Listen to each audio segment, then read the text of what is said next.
फवाद चौधरी साहब की जो एक ऑफ़र है जिसमें उन्होंने कहा है कि सारी जो सियासी जमातें वो मिलकर कुछ इश्यूज़ हैं उन पे बात कर सकते हैं, जैसे कि इलेक्शन इस्लाहात, अदलिया, दीगर कौमी जो इश्यूज़ हैं। दो पार्टियों का मौक़िफ़ लिया है, पीपल्स पार्टी और मुस्लिम लीग नून का, और दोनों का ये कहना है कि फवाद चौधरी साहब ने बात तो ये की है लेकिन PTI का ओवरऑल रवैया या उनके इक़दामात ऐसे नहीं हैं जैसे कोई आसार लगे कि इस किस्म की बात करने में कोई संजीदा है। अच्छा जी, इस पर हम ज़रा बात करते हैं। आपको पता ही है JUI जो है वो खैबर पख्तूनख्वा के बल्दियाती इंतखाबात के नताइज के बाद बड़ी कॉन्फिडेंट भी है, फिर PDM में बड़ा अहम किरदार है। बहुत शुक्रिया आपका, हाफिज़ अब्दुल्ला साहब हमारे साथ मौजूद हैं। हाफिज़ साहब, अब फरमाइएगा कि हुकूमती तर्जुमान फवाद चौधरी साहब कह रहे हैं कि इस्लाहात और दीगर इशूज़ पर अपोजिशन वालों से बात होनी चाहिए, बात तो होनी ही चाहिए। जमीयत उलमा इस्लाम की बात करें अगर हम, वो सर्टनली बाद में करेंगे, लेकिन क्या आपको लगता है कि PDM की तर्जुमान की हैसियत से हुकूमत से बात का मार्जिन मौजूद है आप लोगों के दरमियान?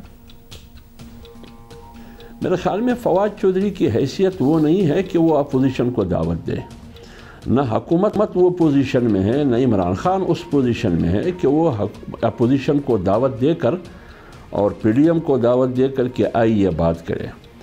एक तरफ वो दावत देते हैं कि आइए PDM की क़ियादत बात करे, मुल्क के उमूर पर, कौमी मामलात पर, कौमी मसाइल पर हम आगे बढ़े।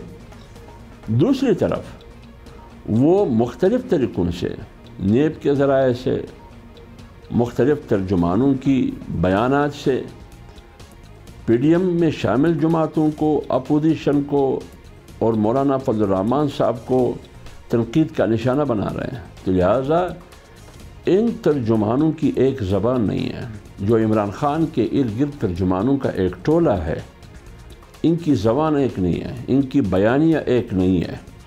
एक दावत दे रहे हैं और वही दूसरी ज़बान में तनकीद कर रहे हैं, तौहीन और बेतौकीरी कर रहे हैं। एक तर्जुमान उधर से उठ के वो तज़लील करते हैं और बेतौकीरी करते हैं।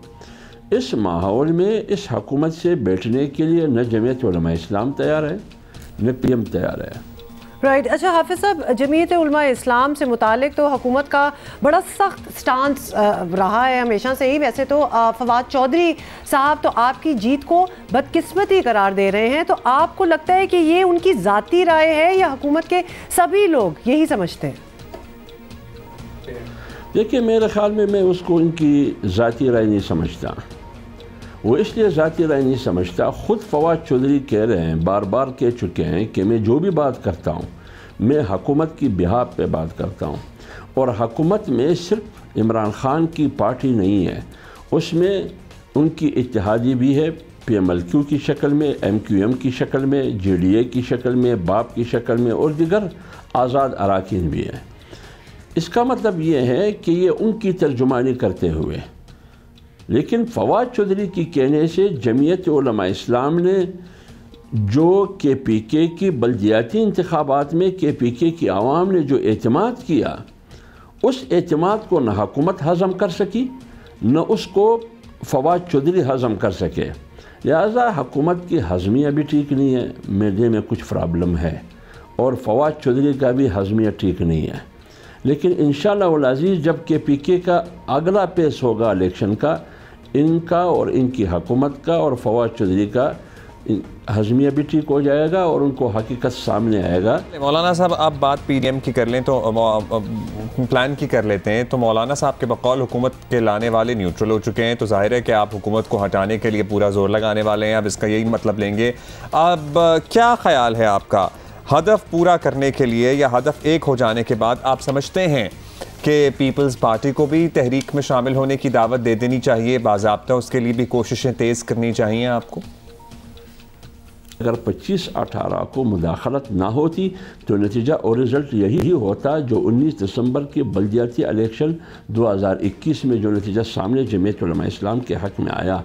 तो लिहाजा हमने ये महसूस किया और मौलाना फजल रहमान साहब ने बरमला एतराफ़ किया कि हम इस रवैश को, इस्टेब्लिशमेंट की इस रवैश को हम मुस्बत निगाह से भी देखते हैं और इस निगाह से भी देखते हैं और इसको हम अप्रिशिएट भी करते हैं। और मैं ये चाहता हूँ बेशते तर्जुमान PDM के कि हम यकीन करते हैं और हमें उम्मीद है कि आइंदा बल्दियाती इलेक्शन हो या जनरल इलेक्शन हो, रेगुलर तौर पर हमारे इदारे गैर जानिबदार रहेंगे, और अगर वो गैर जानिबदार रहेंगे तो फिर वो उस पर तनकीद भी नहीं होगी, वो क्रिटिसाइज भी नहीं होंगे, वो मुतनाज़ा भी नहीं होंगे। उससे इदारा भी मजबूत हो जाएगा, जमहूरियत भी मजबूत हो जाएगी। जब इदारा मजबूत होगा, जमहूरियत मजबूत होगी, क्योंकि मुल्क में सियासी स्टेबिलिटी आएगी।